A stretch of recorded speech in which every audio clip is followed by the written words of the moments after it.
Stevie, speaking to you at Deepdale just now, how's things going at Preston North End? Yeah, it's good. It's great to be back. Involved in match day squads and playing games. We've picked up a bit of form now the last couple of games. We've got a win that we deserved and probably could have had a couple more, but things hadn't been going away. But we'd been playing some nice football. But yeah, as I say, it's a real close knit squad. It's a real good vibe around the place, and I'm just excited, for the rest of the season. What's Simon Grayson like as a manager, and why did you decide to join Preston? Yeah, he's great. All the boys love him. It was one of the first things that was made clear to me at the start. Was I spoke to a couple of boys that had been at Sheffield Wednesday last season that I'd played with. They spoke extremely highly of the management staff, coaches and players alike.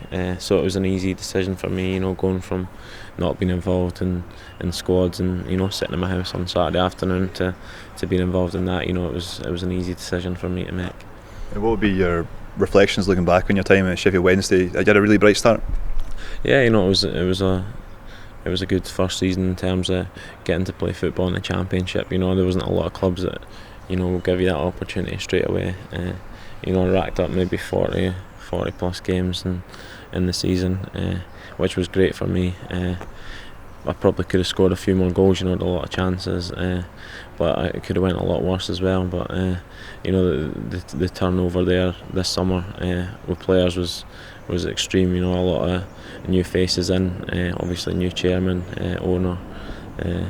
So yeah, as I say, with a 30 plus squad, it was always going to be tough to kind of keep your place in that team. So when the chance here arose, it was one I snapped a hand off for.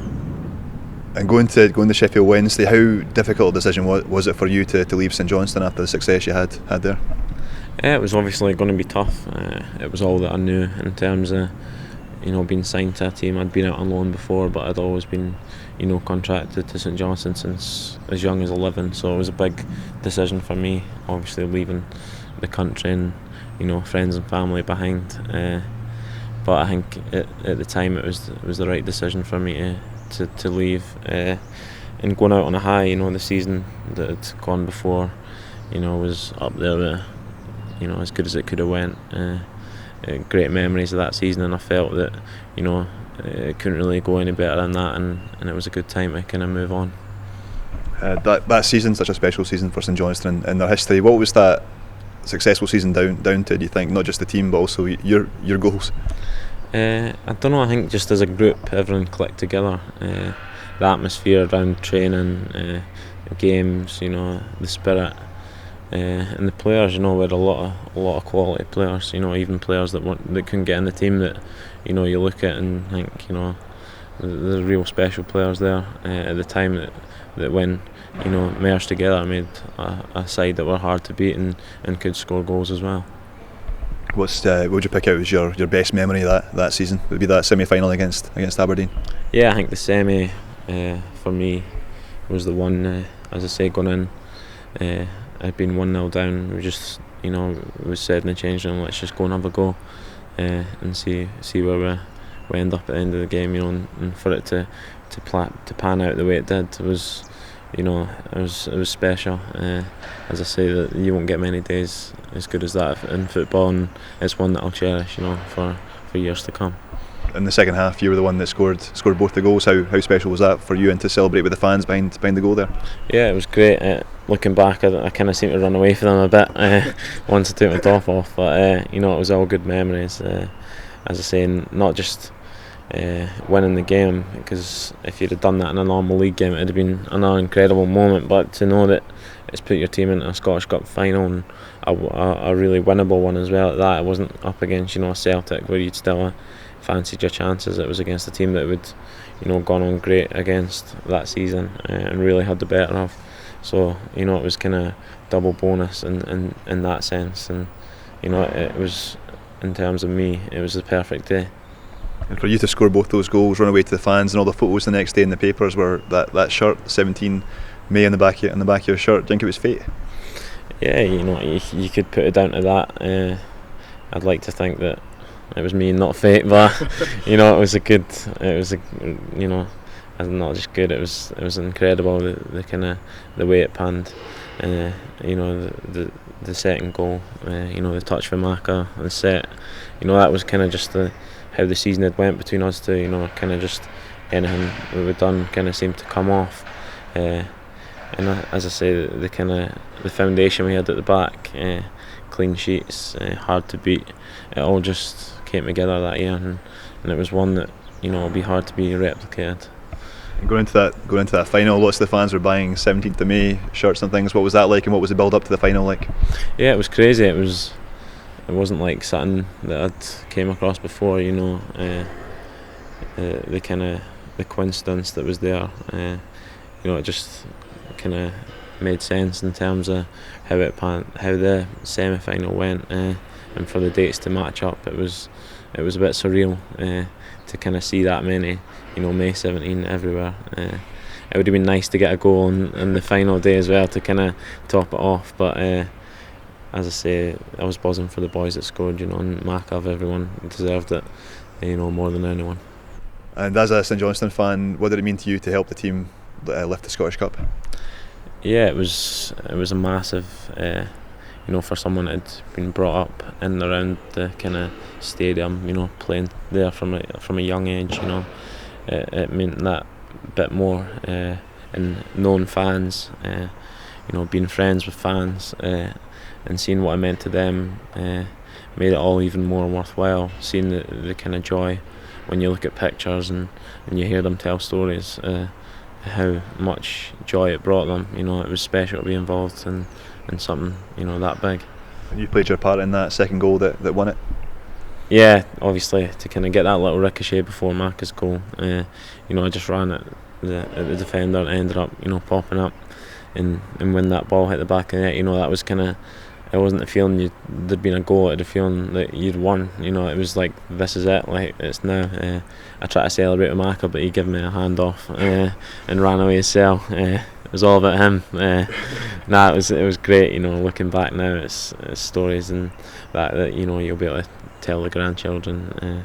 Pardon the cliche, but yeah, as I say, for everyone, I'm sure everyone telling you the story will, you know, have a smile on their face when they do so. Just on Maka, how influential was he in the success that you had at St Johnstone? Yeah, I think not just me. I think, you know, the team in general. The success was all kind of came from him. You know, in the changing room, it was his voice that you heard. You know, especially in the semi-final against Aberdeen, he was, you know, as vocal as anyone. Got the boys going. But in terms of someone to play with, you know, he's the top of my list that I've played with before, and you know, the chemistry I've had with someone. As I say, that season, it was kind of just, you know, it was meant to be. The way it worked out, he was, you know, more than deserved that goal in the final. To pick another man in the dressing room, Tommy Wright. Just at the start of the season, when he came on board to replace Steve Lomas, were you thinking then maybe I won't be giving him a chance, but then once Tommy came in, you thought you could? I wasn't sure what was going to go on when it all was happening with the manager situation, but until I, you know, had the conversation with Tom, and he told me that, you know, you'll get your chance. It's about taking it. You know, that was all I needed to hear, and you know, I never looked back since hearing that. And thankfully, it was early doors against, you know, Rosenborg that I managed to do that. You would have had a great bond with your old teammates at St Johnstone. Do you keep in touch with any of them? Yeah, there's obviously a good few that I keep in touch with. Obviously, Crofty's not far away from me now, so he pesters me now and again. Obviously, there's Paddy Craig and Nigel Hasbank, boys like that I was close to in the car school, that I still speak to, you know, on a regular basis. But you know, it's nice to just check up on people now and again. I've no doubt that, you know, if I went back to Perth, you know, I'd be greeted with welcome, you know, happy faces, hopefully anyway. But yeah, as I say, that's the kind of squad it was at the time that, you know, I feel like I could, you know, bump into the street and, you know, chat away all day with, you know, any of them that was there. And yeah, just your ambitions now for the future and what you hope to achieve with Preston. As I say, at Preston, you know, the kind of goal for us this season is first and foremost to stay in the league. And it's one that, you know, I'm more than confident that with the group of players we've got that we can do so. as I say, the kind of spirit is a little bit similar to what kind of I felt it was at St Johnstone. It's a tight knit group of boys, and a lot of quality put in that as well. So, as I say, if we can keep on picking up points on the road and especially at home, we can definitely go, work our way up that table. And how delighted were you to get your first Scotland cap against England in November? Yeah, it was special to be involved in international squads is one thing, but to get on the pitch in a game like that, which is as iconic as it gets in terms of Scottish football and the international side of things, to play your debut against Wayne Rooney and the likes, it was pretty special. So that's obviously something that I'll cherish, not just for me but for my family as well, getting to see it. It was a special day. And the Scotland fans, you said that you could hear some of the Scotland fans chanting Stevie May when you came on. Yeah, that was a crazy moment to hear that. You don't hear it often in international football, with the rivalries between certain fans and players, etc. But I don't know if it was just a group of noisy St Johnstone fans or what was happening, but it was it was crazy to kind of hear that in that game. Cheers, Stevie. Thank you.